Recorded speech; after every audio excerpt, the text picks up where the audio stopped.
Good morning, students. Welcome to your value education class. Last day, I have already told you the chapter number 6. The chapter number 6, you have already read the rats. And here, Imul loved playing pranks.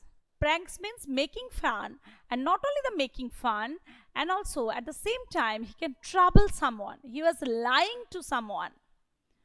So he was not telling the truth. So this story, lastly, what happened? The animal jumped from the beds and ran to the living room. Everyone sat there chatting. He said, "Come quickly, there are rats under my bed."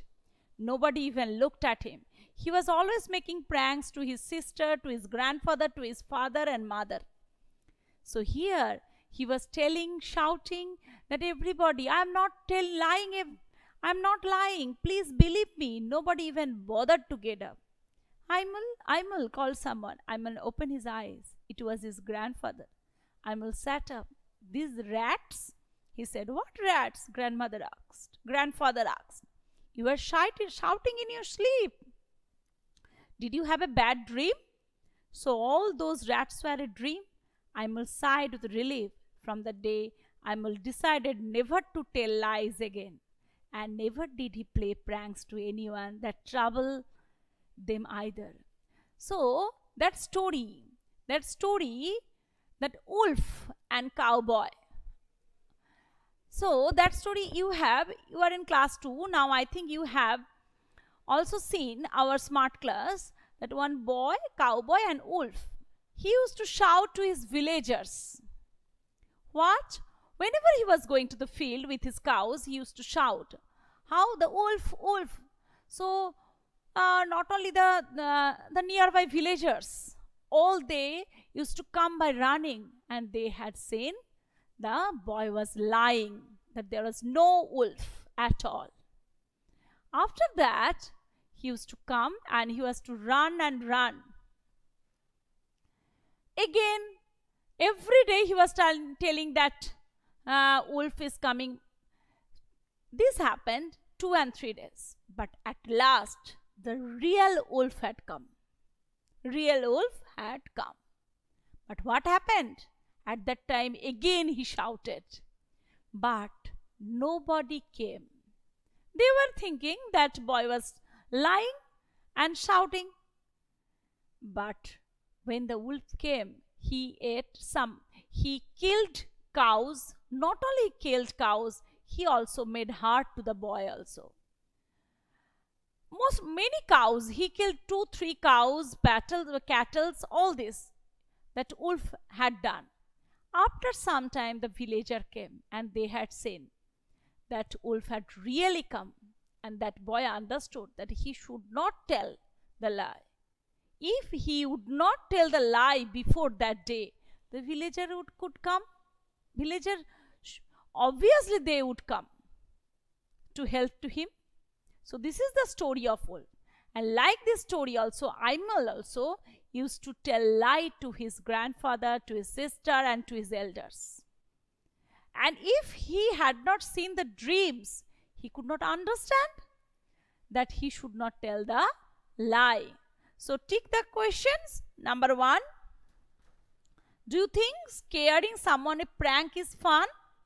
Yes, it is fun. No, it is not fun. So B, we can tick it. Number 2. Do you think Aimal could have found a better way to spend his time?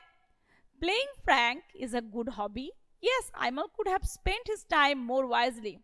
He could have read books or painted pictures, even learned to play the instrument. Obviously, he should do like these things. So number 2, B. Also we can tick it. Number 3. Do you think that Aimal's dream actually taught him a lesson? Yes, Aimal needed to realize that lying is bad. No, Aimal continued to play pranks. Obviously number 3A. And number 4. Do you think grandfather told the story of the boy who cried wolf to the Aimal on purpose? Yes, so that Aimal could learn from the story. Number 4A. Do you think Aimal will play more pranks in future? Yes, I think so. No, I don't think so. Yes, number 5. Number B. And relate. When you were playing cricket, the ball you hit broke your father's windscreen. What do you do? Number 1. Relate. So confess to your father about the windscreen. Hide and lie to him if he asks. Obviously, you should not tell lie. You have learned from this story. Number A, we should draw one smiley. Number 2, last night you were sleepy and could not finish your homework. What would you tell your teacher? Lie to your teacher and tell her that you are ill. Tell your teacher the truth. Obviously, you should tell your teacher the truth. Number B. Number 3, you have broken your brother's toy. What would you do? Tell him that you broke his toy and say sorry. Obviously, you should say sorry if you have broken the toy. But you should not tell that lie. Hide the broken toy. You should not hide also. So number A, we should draw one smiley. Then next page what we are having, that find a poem on being honest. And next, remember, lying is a bad habit. Lying can hurt people. If you always lie, no one will believe you when you speak the truth. Being truthful is a good quality. We must practice it. So we must be truthful and we must tell truth always. We must not tell lie. From this story, we should learn like this. Whatever, you can tell the truth to your mother, and you know your mother will always know whatever you are telling, it is truth or not. Okay? And here one opposite word is there, lie and truth. So please read the story and you should practice always to tell truth. Thank you. Have a nice day.